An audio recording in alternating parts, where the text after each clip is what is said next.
Bwana Yesu asifiwe, mtu wa Mungu. Unaendeleaje rafiki yangu?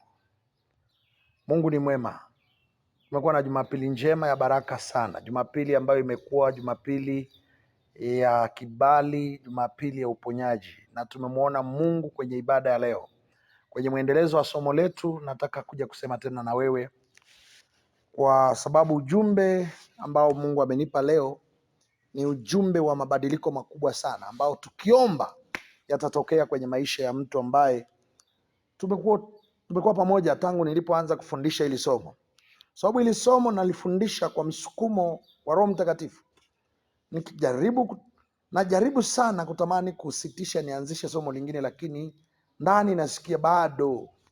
Kwa hiyo inanibidi niendelee kulifundisha na kuomba na wewe. Kuna mtu Mungu anazungumza na yeye. Kuna mtu Mungu anafanya naye shauri, kwa sababu Mungu anapomtaka mtu au anapotaka kumfungua mtu ambaye alikuwa kwenye maombi kwa muda mrefu, akitamani kutoka kwenye mateso, huwa analeta neno au huwa anamtuma mjumbe kusema naye. Na mtu inawezekana ni wewe. Mtumishi, inawezekana umekaa eneo moja muda mrefu sana. Inawezekana umejaribu kutoka kwenye mateso muda mrefu. Kila mara unajikuta umerudi tena pale ulipokuwa, au unarudi tena mbali zaidi ya pale ulipokuwa umefika.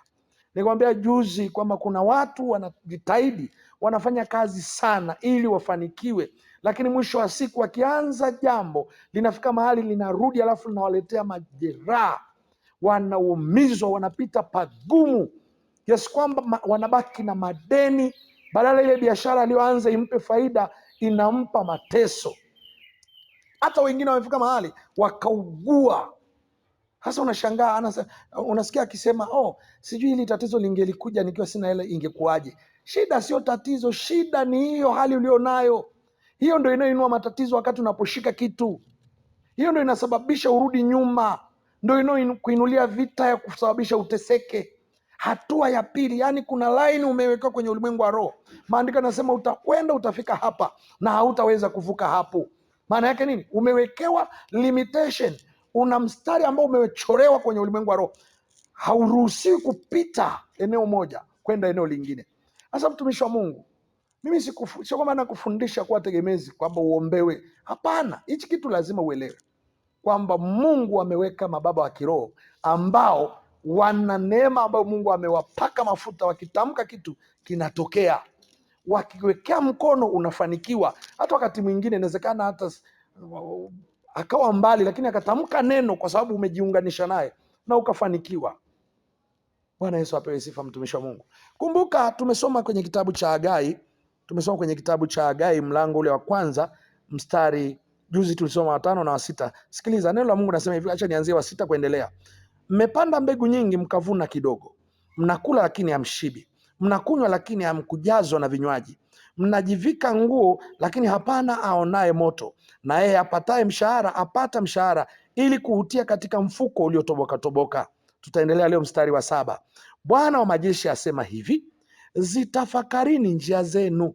Mungu anazidi kusisitiza kwamba tafakari njia zako. Inawezekana kwenye njia zako zinazopitisha vitu pana shida. Anaendelea mstari wa 8. Pandeni milimani mkakate miti, mkaijenge nyumba, nami nitaifurahia, nami nitatukuzwa. Bwana Yesu apewe sifa. Mungu anataka atukuzwe. Akisha tukuzwa kuna vitu atafungua. Ili andiko watu wengi wanalitumia kwenye harambee za kuchangia ujenzi wa kanisa. Lakini ili neno hili linazungumza kwa habari ya mtu mmoja ambaye akipata ufahamu anaweza akapata neema ya kutoka. Mungu anachotaka ni yeye afurahie, yani uweze kugusa moyo wake. Ukiugusa moyo wake anafungua milango, anaondoa haya mateso. Anasema mmepanda mbegu nyingi mkavuna chache. Mlitarajia vingi na hata mlivyoenda mkavileta, anasema nikavipeperusha. Anasema ni kwa sababu ya nyumba yangu. Maana yake nini? Mungu anataka watu wamtegemee yeye, watu wamtumaini yeye, watu waweke imani kwake. Usije ukaenda kutafuta msaada kwa waganga, kwa wachawi, kwenda kujiunganisha na mafrimason ambao matokeo yake hawana chochote zaidi ya majuto. Baraka za dunia hii zina majuto mengi mno. Vitu vya ulimwengu ambavyo vinatokana na mkuu wa ulimwengu huu ambaye ni Shetani, vina mateso, vimebeba magonjwa, vimebeba mateso, vimebeba laana. Leo hii hata kesho ikatokea wewe ukaanguka mara moja tu ukawa haupo, umeacha matatizo kwenye familia. Sasa nikupe siri mtumishi, heri uzipokee baraka za Mungu, heri utafute msaada wa Mungu ili utoke kwenye mateso, heri utafute msaada wa Mungu ili utoke kwenye shida. Mtumishi, sina muda mwingi wa kusema na wewe kwa sababu nimepata ujumbe mchana, nimesikia mzigo wa kusema na wewe.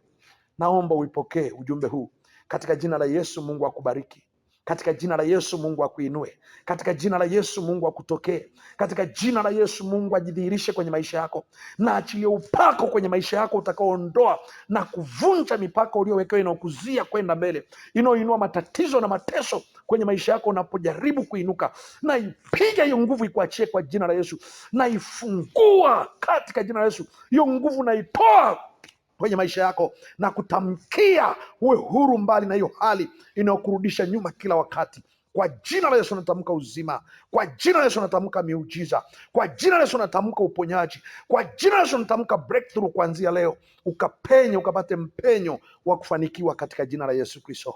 Asante kwa kunisikiliza mtumishi. Sikiliza, nazidi kukupa mawasiliano. Nimeona tumepokea watu wengi kutoka nje ya nchi na wanatamani kujua watafanyaje ili waweze kusapoti huduma. Hii namba ninayotoa ni namba ya Voda, na naendelea kutafuta namna ya kupata namba nzuri ambayo itaweza kutumwa sadaka kutoka mataifa mengine, lakini unaweza ukatuma kwenye hii namba ya Voda ambayo ni